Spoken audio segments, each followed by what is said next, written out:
Is it perhaps Bulma that holds the key to the downfall of Lord Frieza? Well, that's coming up. Hey guys, DB Rai here, and today I'm continuing with What If Bulma Became a Z-Warrior? I believe this is Part 8. Yes, Part 8. Well, we're really getting through this one, but that's because we've been doing this every day, and hopefully able to get through it all the way to the end of this story, before the end of the month. And I'm actually thinking of doing all my what-ifs this way from now on.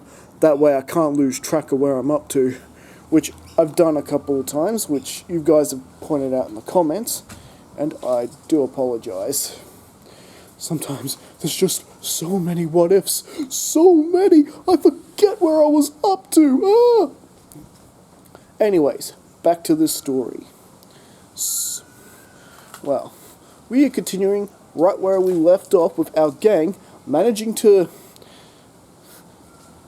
get all 7 Dragon Balls from Vegeta and Frieza, and ultimately was successful in using the Dragon Balls to wish back Raditz, who died in the Saiyan arc, as well as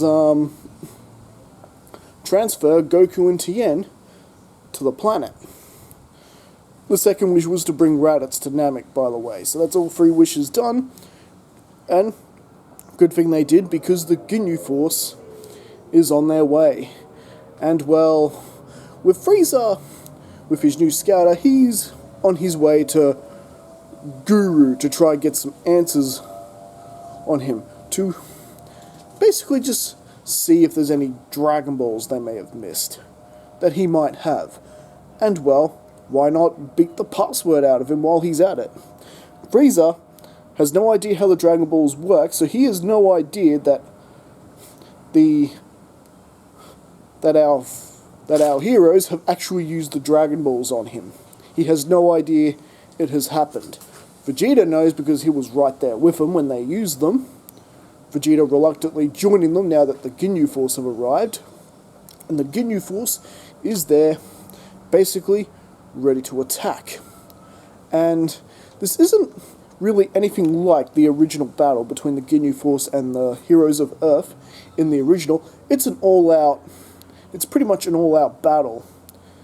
Just pretty much because, well, the Earthlings greatly outnumber the Ginyu Force, and if they take any unnecessary chances playing games with these guys, they actually could end up losing. Look at Vegeta, he's actually got some allies. Stupid Saiyan, we're gonna beat him bad. Don't mind you, the Ginyu Force are still overconfident and think they can beat them pretty easily. And they seem to be doing well for a little bit, until suddenly Goku, Tien Shinhan, who were training together for about 5.5 days on the spaceship before Purunga transported them over. So yeah, pretty much Goku and Tien are pretty much able to clean house, and also you got Raditz there, who pretty much knows everything about everyone there. Pretty much, that's the good thing about being the guy who was unnoticed in the Frieza Force. He knows everything. No one looks at him twice, but he's smart enough to know everything about everybody, including Captain Ginyu's body-snatching ability. When he attempts to use it on Goku, which could have spelled trouble for them, Raditz actually puts himself in front of the blast, and is transferred to Ginyu's body instead. And Raditz, who pretty much right now is one of the weaker members of the Dragon Team, along with Yamcha, Krillin, and Kami. Well, no, not Kami. Kami had his potential unlocked in the previous part. Sorry guys, forgot about that. But yeah. So yeah, he is among the weaklings, but never you fear, I have a feeling he will quickly catch up with the power gap compared to the others like Vegeta, Goku, and Tien. Needless to say, with pretty much them making short work out of the likes of Gildo and Raccoon, and even Berto with Chase Captain Ginyu being the last 2. Yeah, it's with Ginyu in Raditz's body, it was a little tricky, Goku being hesitant to pound on his own brother. But Raditz is basically assure you, if you hold back on this guy, we're gonna lose. Vegeta, more or less the same thing, and you basically got Raditz and Ginyu's body teaming up with his brother to get the best of Raditz Ginyu, who's, yeah, brutally beaten because, well, he really should have swapped bodies with that Goku guy, or even Vegeta would have been preferable. Needless to say, he's more or less on his last legs. Not to mention, you know, you got the likes of Bulma and Gohan getting in on the action. They're more or less assisting Vegeta with Jace at the moment. And needless to say, with their combined efforts, they're able to dispatch of Jace no problem. And yeah, and Ginyu's trying to use his switch, his body switch again. This time he is going for Vegeta, and well, this is where Raditz jumps in front of him, gets his own body back, and he's basically, yeah, out of it. There was quite a nasty beating he took from his brother. Well, or rather his body took from his brother. And, well, with Ginyu back in his body and Vegeta doing what he normally does at this point, just really mercilessly going after Ginyu, and he's definitely setting him up for the body snatch again, when luckily they just happened to be a Namekian frog around, and they threw that in front of Ginyu, and you get Ginyu the frog, and suddenly this ki blast just vaporizes the frog. It is Raditz who's just managed to sit up a bit and fire a ki blast. Goku not really liking this one bit. Raditz, no, you didn't have to do that, he was defenseless. Kakarot, trust me, that guy was a serious threat, even as a frog. Do you really want the most dangerous frog in the galaxy hopping along? I don't think so. And well, even Bulma was agreeing with Raditz's logic. I hate to admit it, Goku, but your brother's absolutely right. Ugh, just imagine if that creep switched bodies with me. I could have been the frog. Yep, reference. Oh, just imagine the horror if because this version of Bulma's a Z-Warrior. If she had have become a frog, could have been all sorts of mayhem. Okay, so with that, in the meantime, Lord Frieza has battled with Nail like he does in the original, and Nail being all smirky and going, "Ha, the Earthlings have already used the Dragon Balls, Frieza." What? Impossible! You don't recall the sky going black earlier, right? What? You mean that happens when the dragon is on? Oh, indeed. I guess you should have done your research a little more. Frieza. Needless to say, this has Frieza livid. He's like, oh, I could kill you now, but I really don't have the time. No, I must stomp these Earthlings. So Frieza is on their way to them, and after checking his scouter, realizing that the entirety of the Ginyu force are dead, all his men back at the ship are gone. Yeah, it's not looking good for Frieza at the moment. When I'm done with these meddlesome twerps, I am blowing up this planet. How dare they waste my time like this? And well, there's just enough time for Dende basically to heal up everybody, including Goku, who did get a couple of scrapes from Ginyu Raditz when he was holding back at first. So needless to say, with Raditz getting quite a good Zenkai boost from the beating he took, and Vegeta getting somewhat a bit of one, luckily he had the good guys watching his back at this time around. So it's not quite as potent as a Zenkai boost that he got in the original, and well, in this case, because Goku wasn't the one badly beaten down, he doesn't have his big final Zenkai that he would have had leading into his original battle with Frieza. So our version of Goku in this story is not quite as strong as as his original counterpart in this story. Anyway, needless to say, Lord Frieza has arrived. Oh yes, that look of fear upon your faces? Ah, always prices. Please do go on. Give me ideas. And so, without further ado, the battle between the forces of Earth with Vegeta against Lord Frieza is pretty much underway. With pretty much the only one to really challenge Frieza at the moment is Goku.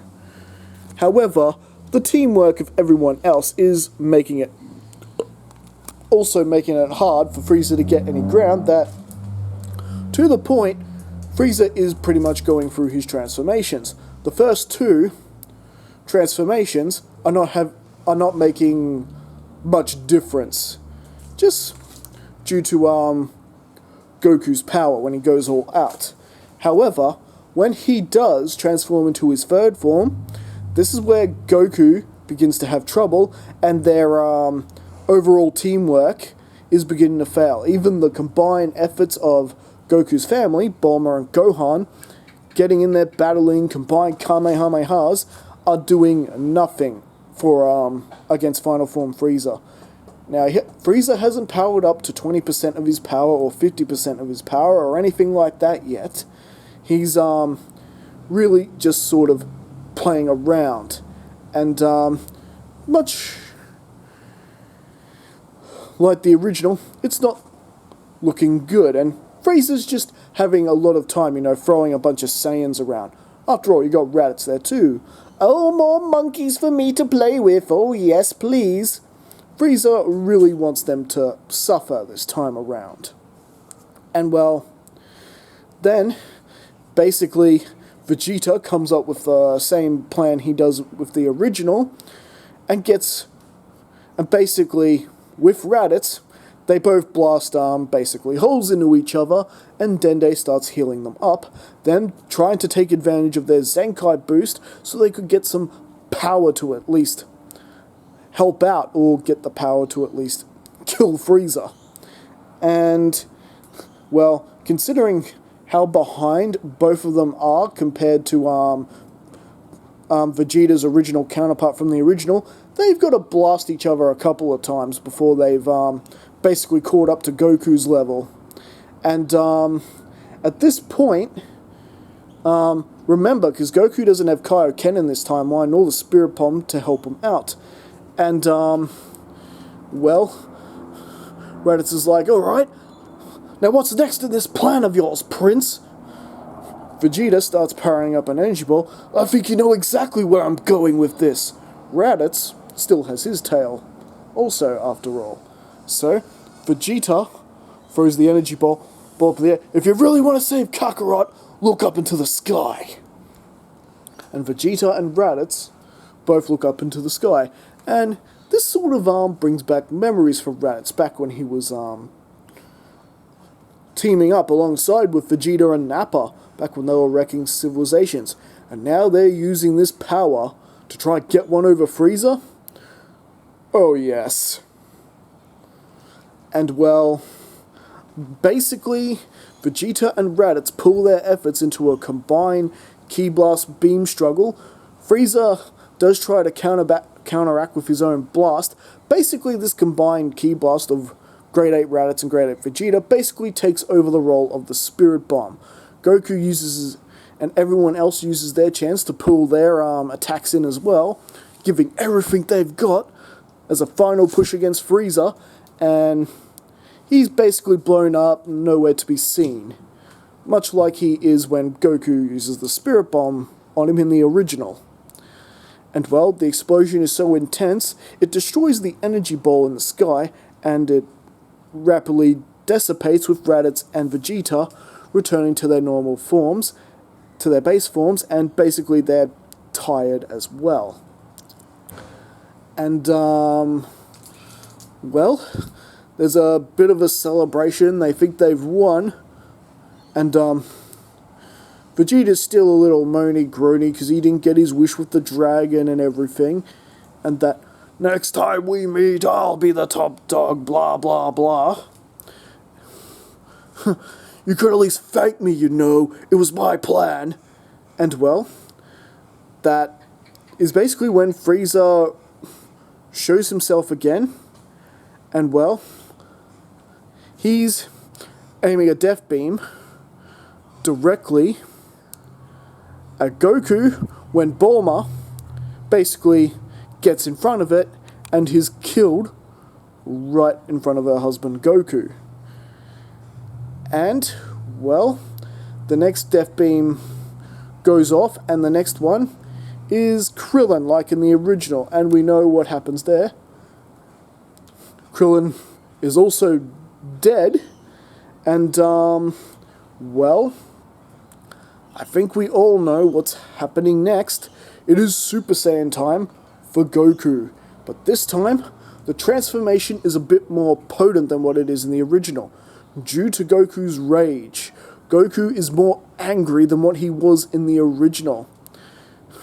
In the original, yes, Frieza killed his best friend Krillin and caused a lot of damage to Piccolo. But this time, Frieza killed the two people that he loves, that he cares about most. His best friend Krillin and Bulma. Or I suppose it would have had the exact same effect if he had blown away Gohan. Luckily, he didn't. The bottom line is, Goku, the type of power that Goku is experiencing is more intentional to the,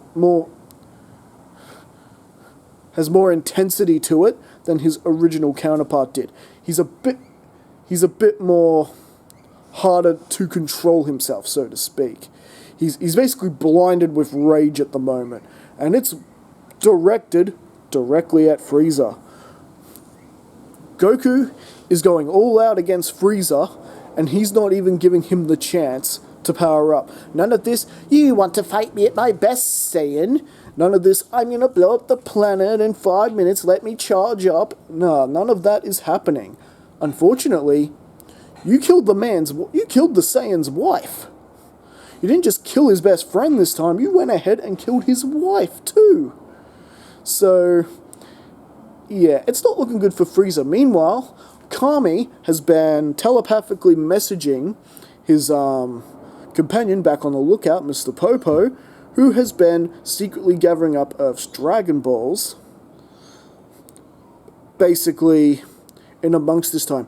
Wait, didn't you say that the Dragon Balls wouldn't be active again for a year? But remember, Kami has specific powers. He can awaken the Dragon Balls earlier if he chooses to. And this is one of those times where they're going to have to. With Guru basically passed on, they're not going to be able to use the Namekian Dragon Balls to wish back any of the Namekians that are dead, and nor to bring back Krillin and Bulma. They're going to need the Earth Dragon Balls for this, and they need them now. So, with a bit of costly to some of Kami's power, his power drifting through all the way to the cosmos, finding its way to Earth, the Dragon Balls are reawakening. But DB, you're just making that up. There's no guarantee that would work, half a galaxy away, or however far away they are from Earth. I don't know, I think it is possible that could work. If he could do it from the lookout from Earth that quickly, he could have had time to easily restore the Dragon Balls once he saw the likes of Lord Frieza show up. So with that, the Earth Dragon Balls are in fact working again, and Mr. Popo has summoned the dragon, with the wish being that all the Namekians that were killed, basically all the innocent people who have been killed on Namek be wished back, which includes Bulma and Krillin. Wait, Krillin, wasn't he killed in Tambourine? Well, no, he wasn't. Remember, back when we covered the King Piccolo arc, Bulma was with Krillin during that, and because she was a fully trained martial artist, Bulma and Krillin worked together and killed Tambourine in this timeline. So Krillin didn't die. So he's brought back right then and there, and so is Bulma, who's witnessing her husband just pummeling the heck out of Frieza, Frieza not being able to breathe, and with one brutal and angry, Kamehameha, Frieza is pretty much nearly dead. He's not quite dead yet, but he's basically about to be. Goku then gets behind him, gives him a nasty shot in the back, forcing him to fall back like this. Goku then grabbing him by the head, holding him up. So Frieza's basically like that. And then, with one final ki blast, Goku vaporizes the evil Emperor's head. Frieza is dead. And, well, Bulma tries to, thank her husband for getting rid of Frieza and that he saved him, and basically trying to get through to Goku, but right now he's just too far gone. He basically ignores her, getting into one of Captain Ginyu's space pods, and is flying straight into to the cosmos, God knows where at this point. But Bulma bewildered, not understanding what has happened and why this is happening. And basically, Raditz and Vegeta basically are the only ones who understand this. I wouldn't worry about Kakarot, Bulma. I'm pretty sure he's going off to find King Cold. After all, it's what I would do. He intends to get rid of Frieza's influence once and for all. Vegeta's still burned up that he isn't a Super Saiyan and Kakarot isn't, but at least he got to witness the transformation and has a pretty good idea on how to do it himself. Same with Raditz, who's just proud as punch that it was one of them who became the Super Saiyan. Ha! Super elites? Ha! Don't make me laugh. My father was right the whole time. And so, with that, and with the Namekians being restored, and basically Guru passing away again, this time in peace, but not before bestowing his abilities to Mori, so he can become the new eldest Namek and restore the Namekian Dragon Balls.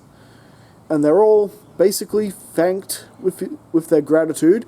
As soon as the Dragon Balls, Namekian Dragon Balls are working again, they're going to use them to relocate to a new planet. It's obviously now just too dangerous to be hanging around. And, well, as for the Dragon team, they basically get aboard Goku's ship and fly off. Wait, you said Goku and Tien were transported here by the Dragon Balls. Yes, they were transported from their ship that was on its way to Namek, as in the course was programmed into the ship, still on its way to Namek. By the time all the battling was done, Goku's ship had landed on the planet. So, with them finding where Goku's ship landed, they were able to just get on the ship and be back home within 6 days. And I think that's where we're going to leave things right now. So what did you guys think? Did you enjoy this story? Did you like how, with the addition of Bulma, how she was able to assist with getting rid of the Ginyu Force, and as it turned out, she ultimately became the key in unlocking Goku's Super Saiyan potential in this timeline, which really brought about a swift end to Lord Frieza, and ultimately, the original planet Namek is still in relatively good peace. However, it's still too dangerous to live there, because if Frieza knew about Namek, possibly some other evil tyrants do as well. Tyrants like King Cold.